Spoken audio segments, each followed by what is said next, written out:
ജനുവരി മാസം 21-ാം തീയതി കേരളത്തിലെ എല്ലാ ജില്ലകളിലും 14 ജില്ലകളിലും തണൽ സംഘടിപ്പിക്കുന്ന കൂട്ട ഓട്ടം നടക്കുകയാണ്. കോഴിക്കോട് കടപ്പുറത്ത് 4 ദിവസം നീണ്ടു നിൽക്കുന്ന ഭിന്നശേഷി കുട്ടികളുമായി ബന്ധപ്പെട്ടുള്ള ഒരു ഫെസ്റ്റിവലാണ് നമ്മൾ സംഘടിപ്പിക്കുന്നത്. 1-2 കാര്യങ്ങൾ സൂചിപ്പിക്കാനുള്ളത്, കേരളത്തിൽ 9 ലക്ഷം ഭിന്നശേഷിക്കാരുണ്ടെന്നാണ് സർക്കാരിൻ്റെ കണക്ക്. 9 ലക്ഷം വിദ്യാർത്ഥികളും കുട്ടികളും അടക്കം 9 ലക്ഷം ഭിന്നശേഷിക്കാരെ ഒരുമിച്ച് നിർത്തുക, അവരെ സംരക്ഷിക്കുക. തണല് കേരളത്തിൽ 150ഓളം സ്ഥാപനങ്ങൾ നടത്തുന്നുണ്ട്. ഈ 150 സ്ഥാപനങ്ങളിൽ ചൈൽഡ് ഡെവലപ്മെൻറ്റ് സെൻറ്റർ, അതുപോലെ കുട്ടികളെ പരിചരിക്കുന്ന സ്ഥാപനങ്ങൾ, ഡിസബിലിറ്റി ആയിട്ടുള്ള കുട്ടികൾക്കുള്ള സെൻ്ററുകൾ, ഇതെല്ലാം തണല് നടത്തിക്കൊണ്ടിരിക്കുകയാണ്. അതുകൊണ്ട് തന്നെ കേരളത്തിലെ 9 ലക്ഷം വരുന്ന ഭിന്നശേഷിക്കാരായ മുഴുവൻ മനുഷ്യരെയും ഒന്നായി കാണുക, അവരെ സംരക്ഷിക്കുക. ഒരു വീട്ടിലൊരു ഭിന്നശേഷി കുട്ടി ഉണ്ടായെങ്കിൽ ആ കുടുംബം അനുഭവിക്കുന്ന മാനസിക പ്രയാസം നമുക്കറിയാം. മാതാപിതാക്കൾ ഒരുപാട് അവരെ നമ്മൾ സംരക്ഷിക്കേണ്ട നമ്മുടെ ഈ സമൂഹത്തിന്റെ ബാധ്യതയാണ് എന്ന് കേരള സമൂഹത്തെ അറിയിക്കാൻ വേണ്ടി തണലും മറ്റ് സംഘടനകളും ചേർന്ന് ഒരു ഫെസ്റ്റിവൽ സംഘടിപ്പിക്കുകയാണ്. ആ ഫെസ്റ്റിവലിനോടനുബന്ധിച്ച് അതിന്റെ പ്രചാരണാർത്ഥം ഈരാറ്റുപേട്ട തണൽ ഗൈഡൻസ് പബ്ലിക് സ്കൂളും സംയുക്തമായി സംഘടിപ്പിക്കുന്ന കൂട്ടയോട്ടമാണ്. നമ്മളെയൊക്കെ ഞെട്ടിക്കുന്ന വാർത്തകളാണ് തീർച്ചയായിട്ടും സമൂഹത്തിൽ നിന്നും നമ്മൾ കേൾക്കുന്നത്. ക്രമാതീതമായി എല്ലാ വർഷവും കണക്കനുസരിച്ച് ഭിന്നശേഷിക്കാരായ കുട്ടികളുടെ എണ്ണം വർദ്ധിക്കുന്ന ഒരു സാഹചര്യം. നമുക്കറിയാം, ഒരു മാതാപിതാക്കൾക്ക് ഭിന്നശേഷിക്കാരായ ഒരു മകൾ ഉണ്ടാവുക എന്ന് പറയുന്നത് അത് അവരുടെ ആരുടെയും ഒരു കുഴപ്പങ്ങളുണ്ടാകുന്നതല്ല, അത് ദൈവനിശ്ചയമാണ്. പക്ഷെ ആ കുട്ടികളെ പരിപാലിക്കാനും പോറ്റാനും അവർ പെടുന്ന ബുദ്ധിമുട്ടും പ്രയാസവും, ആ സാഹചര്യത്തിലാണ് കേരളത്തിൽ ഒരുപാട് സംഘടനകൾ ഡിസബിലിറ്റിയായ ഭിന്നശേഷിക്കാരായ കുട്ടികളെ വളർത്താനും പരിപാലിക്കാനും അവർക്ക് ആവശ്യമായിട്ടുള്ള ട്രെയിനിങ്ങുകൾ കൊടുക്കാനുമുള്ള ഒരുപാട് പ്ലാറ്റ്ഫോമുകളുള്ള നാടാണ് കേരളം. അവരെ ചേർത്ത് പിടിക്കുന്നതിൻ്റെ ഭാഗമായിട്ടാണ് തണൽ അടക്കമുള്ള നിരവധി സംഘടനകളുടെ നേതൃത്വത്തിൽ ഈ മാസം ഒടുവിൽ കോഴിക്കോട് ഈ പറയപ്പെട്ട ഡിസബിലിറ്റി ഫെസ്റ്റ് നടത്തപ്പെടുന്നത്.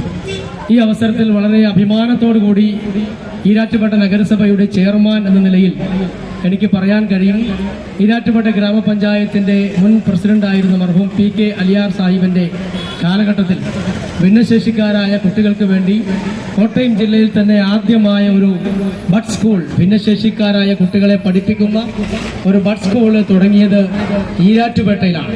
നഗരസഭ അന്ന് ഗ്രാമപഞ്ചായത്തായിരുന്നു. ഗ്രാമപഞ്ചായത്തിന്റെ സ്വന്തം സ്ഥലത്ത് സ്വന്തമായി കെട്ടിടം പണിത് ഗ്രാമപഞ്ചായത്തിന്റെ അന്നത്തെ പ്രസിഡന്റായിരുന്ന PK അലിയാർ സാഹിബും തുടർന്ന് കടന്നു വന്ന K മുഹമ്മദ് ഹാഷിം പഞ്ചായത്ത് പ്രസിഡന്റായിരുന്നു. ക്ഷേമകാര്യ സ്റ്റാൻഡിംഗ് കമ്മിറ്റി ചെയർപേഴ്സൺ ഷൈല സലീമായിരുന്നു. അവരുടെയൊക്കെ വലിയ കൂട്ടായ പരിശ്രമത്തിന്റെ ഭാഗമായി ആ സ്ഥാപനം വന്നു. ഇന്നും വളരെ വിജയകരമായി തന്നെ ആ സ്ഥാപനത്തിന്റെ പ്രവർത്തനങ്ങൾ ഈ പ്രദേശത്തുള്ള നിരവധി ഭിന്നശേഷിക്കാരായ കുട്ടികൾക്ക് പ്രയോജനം കിട്ടുന്ന രീതിയിൽ അതിന്റെ പ്രവർത്തനം മുന്നോട്ട് പോവുകയാണ്. ഈ ഫെസ്റ്റിൽ നമ്മുടെ ബഡ് സ്കൂളിലെ കുട്ടികളും അധ്യാപകരും പങ്കെടുക്കുന്നുണ്ട്. ഇന്ന് മുനിസിപ്പാലിറ്റിയിൽ ചെയർമാന്റെ മുറിയിൽ അവർ വന്നിരുന്നു. അവിടുത്തെ ടീച്ചേഴ്സൊക്കെ വന്നിരുന്നു. അങ്ങോട്ട് പോകുന്നതിനുള്ള സൗകര്യങ്ങളും സംവിധാനങ്ങളും ഒക്കെ നഗരസഭയും ഒരുക്കി കൊടുത്തിട്ടുണ്ട്.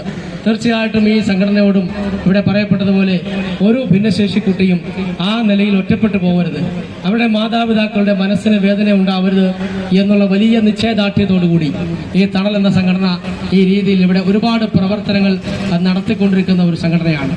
ഈ രീതിയിലുള്ള പ്രവർത്തനങ്ങൾ കൂടി നടത്തുന്നു. അതിന് ഐക്യദാർഢ്യം പ്രഖ്യാപിച്ചുകൊണ്ട് ഇവിടെ നടക്കുന്ന ഈ കൂട്ടയോട്ട പ്രദർശനത്തിൽ എല്ലാവിധ അഭിവാദ്യങ്ങളും നേരുന്നു.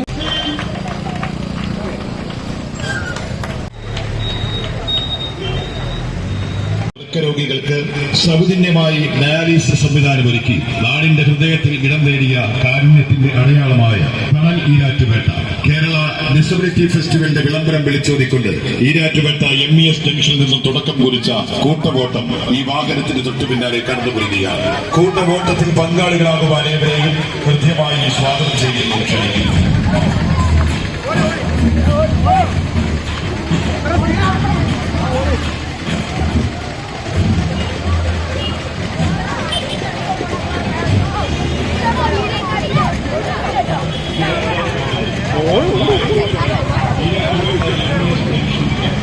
ഈ വാഹനത്തിന് തൊട്ടു പിന്നാലെ കടന്നു വരുന്നത്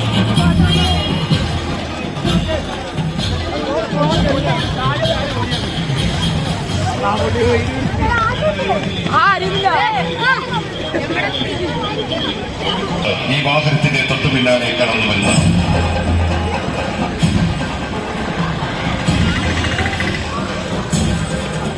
വേദനിക്കുന്നവന്റെ വേദന ധരിച്ചറിഞ്ഞ് അവയെ ആശ്വാസത്തിന്റെ ശാസ്ത്രത്തിലേക്കാണ് രോഗി പരിണാമം പല വീടുകളിലേക്ക് രോഗികൾക്ക് സൗജന്യത്തിന്റെ അടയാളമായ കേരള